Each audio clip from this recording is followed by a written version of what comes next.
Hey guys, Hitman89 here, I hope you're doing great. Last week we had the best RPGs of 2024, check out the video if you missed it. And today, we're diving into Dragon's Dogma 2, 7 months after its launch, which had some serious performance issues, mixed reviews, and a lot of disappointed fans. But now that the game received several big updates, I thought I'd finally review it in order to answer the following question. Is Dragon's Dogma 2 good now? Let's find out. But first, whether it's Dragon's Dogma 2 or any other game, the best place to get your games is on Instant Gaming. They have all your favorite games for super cheap. For example, you could save $15 on Silent Hill 2, which just came out, or maybe get 2 other games for the price of one. If you're interested in older games, they're pretty much dirt cheap on Instant Gaming. All the games come straight from the authorized resellers, so go ahead and use the link in the description to save tons of money on your favorite games. Now let's get back to Dragon's Dogma 2.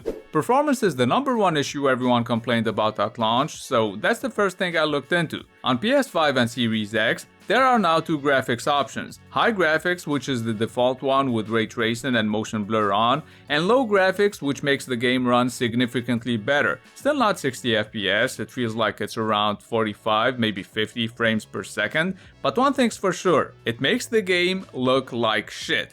NPCs still spawn 2 feet away from you, even with everything maxed out on PC. Speaking of PC, performance slightly improved, but I have a 4080, and if I don't use both DLSS at balanced and frame generation, the frame rate would constantly dip below 60 in cities. Oh, and I had plenty of crashes, flickering, and some other technical issues that I couldn't even capture. Impressive stuff. 7 months after beating the game on PS5, I thought I'd finally have a much better second run, this time on PC. But nah, I ended up being extremely disappointed. No matter what platform you play this on, the optimization sucks dick, and according to the devs, it's due to the enormous amount of AI the game has to handle. Huh?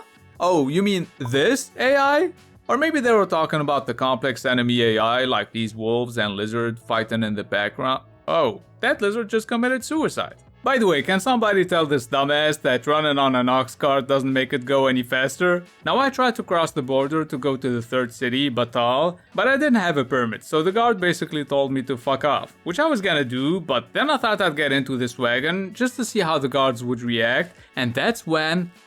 Nothing happened actually, nobody said anything. I even got an achievement for this shit. If there are any Americans watching this vid, is this how the US border works? Anyway, I think it's pretty obvious by now that it's not the AI that's causing the terrible performance. And it's definitely not the dumbass pawns who can't find their way unless they climb every rock they see and run in circles for no reason. They also repeat the same 3 lines over and over again. If you played the game, then you must have heard this one 1,000 times already. Overconfidence is an enemy in and of itself. Let us instead strive to better ourselves with every battle. Sometimes they annoy me so much that I just pick them up and throw them in water. Speaking of water, you can't swim in this game, cause there's this thing called the brine that instantly devours anyone who goes in water. At least that's the bullshit explanation the devs came up with to avoid adding a swimming mechanic. Did they ever come up with an explanation for the fact you can steal anything you like and nobody gives a shit though? Anyway, after 6 months of having players asking for a hard mode, Capcom finally added a new difficulty mode. A casual mode, making the game even easier. That's basically their way of saying, "You've never mattered all that much to me."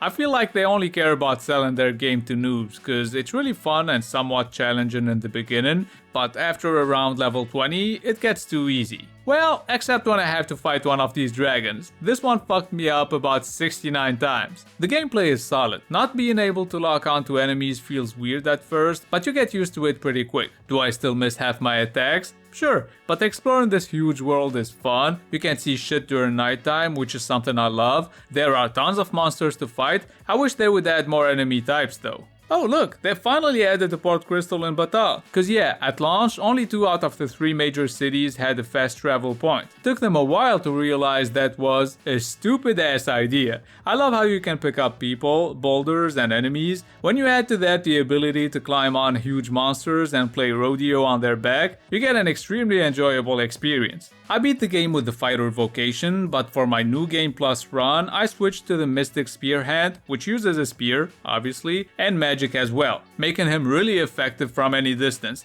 If you already got the game or if you're planning on getting it soon, try out this class, it's so much fun. That being said, Dragon's Dogma 2 feels outdated in many aspects. The quest design is pretty bad, there are tons of fetch quests, and the in-game cutscenes and transitions are just weird. They belong in a 2005 game.